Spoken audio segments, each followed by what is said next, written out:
नमस्कार शेतकरी बांधवांनो, मी शेतकरी मिलिंद लक्ष्मणराव मानवटकर, राहणार पुलई, तहसील, जिल्हा वर्धा. SRT म्हणजे काय याचे ज्यावेळेस मी व्हिडिओ बघितले आणि SRTचे जे मेन फाउंडर आहेत चंद्रशेखर दादा भडसावळे आणि प्रतापदादा चिपळूणकर यांचे मी व्हिडिओ पाहून आमच्या विदर्भातील उमेशदादा पोहदरे यांनी जो प्रकल्प SRT अंतर्गत जो प्रकल्प राबवलेला आहे त्या प्रकल्पामध्ये सुद्धा मी त्यांच्या शाळेमध्ये जाऊन प्रत्यक्षात अनुभव घेतल्याच्या नंतर शून्य मशागत आणि कमीत कमी खर्चामध्ये शेती कशी करायची हे त्यांच्या शाळेतून मी शिकल्याच्या नंतर विचार केला की यावर्षी आपण करून पाहायचं म्हणून मी यावर्षी SRT वरती कॉटनची लागवड राशी स्विफ्ट ह्या व्हेरायटीची जवळपास 10 ते 12 एकरामध्ये केलेली आहे. त्याच्यापैकी मी तुम्हाला प्रात्यक्षिक दाखवतो की माझी लावण कोण्या पद्धतीने केली. 450 बेड फाडले आणि त्याच्यावरती मी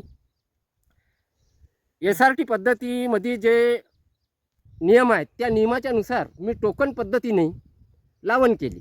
आता तुम्ही प्रत्यक्षात माझी टोकनसुद्धा पाहू शकता आणि फवारणी जशी टोकन झाल्याबरोबर 24 तासाच्या आतमध्ये जे मार्गदर्शन लाभले मला आमच्या विदर्भाचे सुपुत्र म्हणा किंवा एखादी शेतकऱ्याला कोण्या पद्धतीची गरज आहे ह्या पद्धतीची समजून सांगणारे उमेशदादा पोहदरे आणि भानुदासजी ठाकरे यांचे मला वेळोवेळी मार्गदर्शन लाभले. लावणीनंतर 24 तासाच्या आतमध्ये मी प्रत्येक पंपाला 10 ml गोलची फवारणी केली आणि सगळं माझं गोलवरती मी पूर्ण पराठीची लावण केली. लावणीच्या 24 तासाच्या आतमध्ये माझे ह्या पद्धतीचे रिझल्ट आहे. आता तुम्ही प्रत्यक्षात पाहू शकता. दाखव इकडे.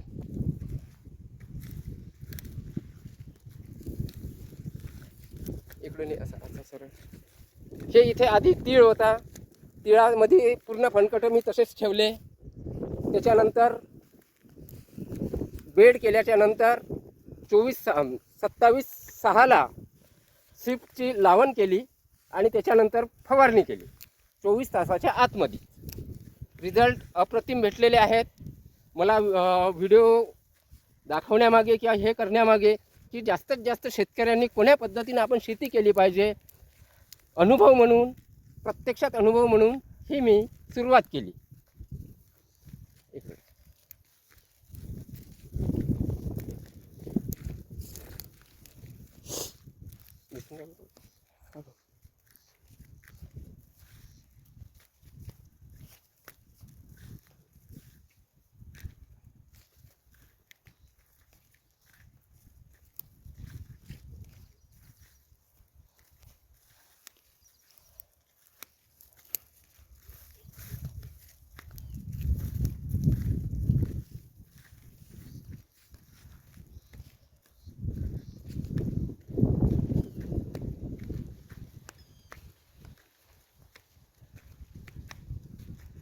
आता ह्या प्लॉटवरती खत व्यवस्थापन आणि फवारणीचे व्यवस्थापन कसे करायचे हे मी उमेशदादांना कॉल करून मी विचारणार आहे.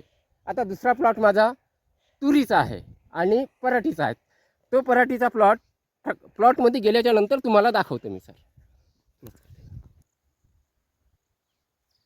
शेतकरी बांधवांनो आणि आमचे SRTचे टीम वर्कर जेवढे आहेत त्यांच्या म्हणण्यानुसार मी हे जे बेड होते माझे मागच्या वर्षीच्या बेडवरती, कारण मी पोहदरे सरांच्या माध्यमातून जे शिकलेलं होतं त्याचाच प्रत्यक्षात मी माझ्या शेतात अनुभव घेऊन जे बेड होते त्या बेडवरतीच मी 4 फुटाच्या लागवणीवरती स्विफ्ट 971 व्हेरायटीची लावणसुद्धा केली आहे. प्रत्येक तास आणि प्रत्येक झाड तुम्ही पाहू शकता. आणि याच्यावरती सुद्धा मी गोलचीच फवारणी केलेली आहे. कारण मला गोलच्या संदर्भात ठाकरे जी आहेत त्यांनी मला सांगितलं, आपले उमेशदादा आहेत त्यांनी सुद्धा सांगितलं होतं. दाखव रे पूर्ण कचरा वगैरे सगळं.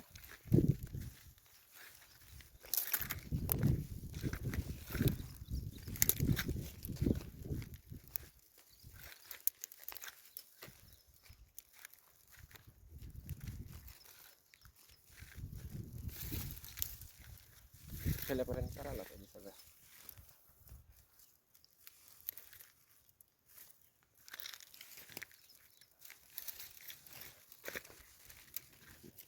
इकडून घे, इकडून नको. आता हे इकडलं घे, हे वाला हे तास वगैरे हे पूर्ण कचऱ्याचं. आपण याच्यामध्ये थोडं वेगळं काही टाकलं असतं अधिक चांगले रिझल्ट आले असते आपल्याला. पण आम्ही कमी बजेटमध्ये काम करून राहिलो, त्याच्यामुळे त्यातून गायसेलही टाकण्याची तयारी होती. पण म्हटलं अनुभव ह्याच महत्त्वाचा असतो. गायसेल आपण सेकंड याच्यामध्ये हायजॅक किंवा गायसेल सेकंड स्प्रेइंगमध्ये काढू शकतो आपण. म्हणून मी फक्त 10 ml गोल्डची फवारणी केलेली आहे.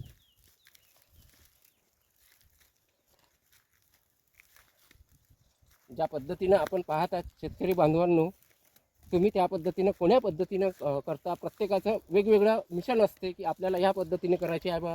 कारण प्रत्येकाचे अनुभव हे सगळ्याच जीवनात वेगवेगळे असतात. माझ्यापेक्षा सगळ्यात लोक जे SRTमध्ये सहभागी झालेले आहेत यांचं मी तर मनापासून हृदयापासून एवढं अभिनंदन करतो की हे मला माहिती नव्हतं. मागच्या वर्षीपर्यंतसुद्धा माहिती नव्हतं की SRT काय आहे. माझ्या शेतामध्ये मोटर बाईकली म्हणून मी माझ्या गावच्या माणसाला बोलून त्यांनी सांगितलं की मिलिंद म्हणे तुझ्याकडे बेल आहेत, तू SRTची सुरुवात कर म्हणे. म्हणून मी पोहदरे सरांकडे गेलो आणि त्यांचे क्लास जॉईन करून मी आज हा अनुभव तुमच्यासोबत शेअर करून राहिलो. हा माझा SRT पद्धतीवरचा तुरीचा प्लॉट. कारण उमेश भाऊ पोहदरेसोबतच माझे संबंध प्रफुल्ल भाऊ कापसे यांच्यासोबतसुद्धा बोलणं वगैरे झालं होतं माझं. मग त्यांच्या 111 तुरीच्या संदर्भात पाहिलेल्याच्या नंतर म्हटलं प्रत्यक्षात अनुभव यावर्षी घ्यायचा बा. म्हणून मी RVवरून तुरी 111 तूर आणली आणि तुरीची टोकनसुद्धा केली. पराठ्या वाटल्यास तुम्हाला पूर्ण उभ्यात दिसणार, कारण त्यांची कटिंग व्हायची आहे अजूनपर्यंत. तुम्ही पाहू शकता माझं पूर्ण बेडवरचं. आणि 6 फुटामध्ये एक जो बेड होता तो मी खाली ठेवला. तिथे योग्य वेळी पाऊस जर आला असता तर सोयाबीनची सुद्धा लावण केलेली आहे. पण पाऊस नसल्यामुळे काही ठिकाणचं बियाणं उगवलं, काही नाही उगवलं.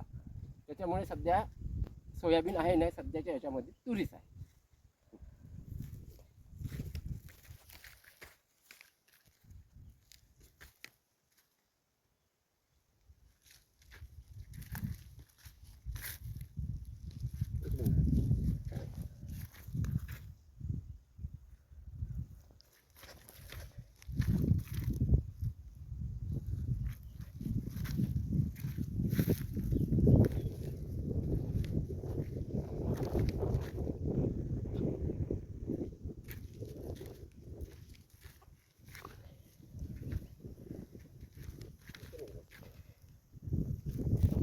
टोकन पद्धतीनेच लावण केलेली आहे. टोकनमधलं 1 फुटाचं अंतर ठेवून लावण केलेली आहे. आता ह्या पराठ्या कापायच्या राहिलेल्या आहेत कटरनी. माझ्याकडे ते कटर पण आहे. आता जसा वेळ भेटतो, कारण शेती जास्त असल्यामुळे एक रोजदार आणि आम्ही रात्र दिवसा म्हणजे जसा टाईम भेटला तसं आम्ही शेतीचे काम करत राहतो.